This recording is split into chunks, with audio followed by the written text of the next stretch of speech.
مجھے ایک واقعہ یاد آ رہا ہے، اگر آپ اجازت دیں تو میں آپ کے لاکھوں محترم اور انتہائی قابل احترام ریسپیکٹڈ سامعین و سامعات بھائی بہنوں کے لیے عرض کر دے رہا ہوں، شاید کوئی بات لگ جائے اور مجھے دعائیں مل جائے۔ مدینہ منورہ کا واقعہ ہے۔ حج کا زمانہ تھا، میرے آقا صلی اللہ علیہ وسلم کی پیاری مسجد نمازیوں سے کھچا کھچ بھری تھی۔ مغرب کی نماز کا وقت تھا اور غالباً شیخ حذیفی پڑھا رہے تھے نماز، یا کوئی اور امام حرم تھے۔ واقعہ لیکن سچا ہے۔ مغرب کی نماز کا وقت، اور اس وقت یہ سہولت تھی کہ لوگ کوشش کر کے پہلی صف میں پہنچ جایا کرتے تھے ماشاءاللہ۔ آج کل ذرا مسائل ہے، جہاں جگہ ملے وہیں کھڑے ہو جائیں، ادب سے میرے آقا کی مسجد ہے صلی اللہ علیہ وسلم۔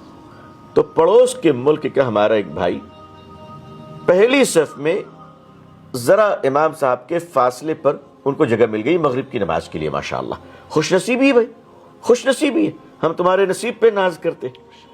ان کے جیب میں موبائل ہے اور موبائل کے انکمنگ کال کے رنگ ٹون میں پنجابی گانے کی دھن لگی ہوئی ہے، پنجابی گانے کی دھن لگی ہوئی ہے۔ آپ ذرا غور کیجئے کہ حرم کی جو مائک ہوتی ہے وہ ہائیلی سینسیٹیو ہوتی ہے، آواز کو کیچ کرتی ہے۔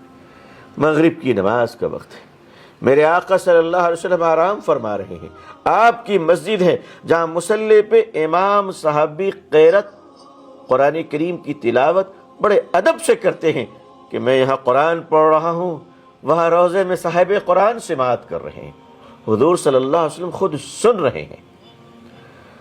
اب امام صاحب نے قیرت سورہ فاتحہ پوری کی اور ان کو کال آ گئی۔ کال کرنے والے کو کیا اندازہ، کال آنی تھی کہ گانے کی رنگ ٹون بج گئی اور مسجد نبوی صلی اللہ علیہ وسلم کی مائک نے کیچ کر لیا اور لمحوں کے لیے پورے مدینے میں گانے کی آواز گونج گئی۔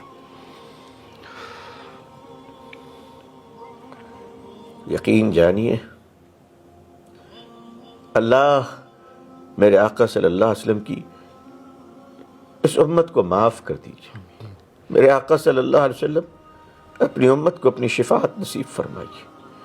یہ امت محبت کرنے والی امت، تصویر لینے والی اور سیلفی لینے والی امت بن گئی۔ امام صاحب نے نماز سے فارغ ہو کر صرف مائک پہ اتنا کہا اور رونے لگے، لوگوں یہ تو دیکھ لو کہ تم کہاں ہو۔ جہاں آنے کی تمنا میں لوگ تڑپتے۔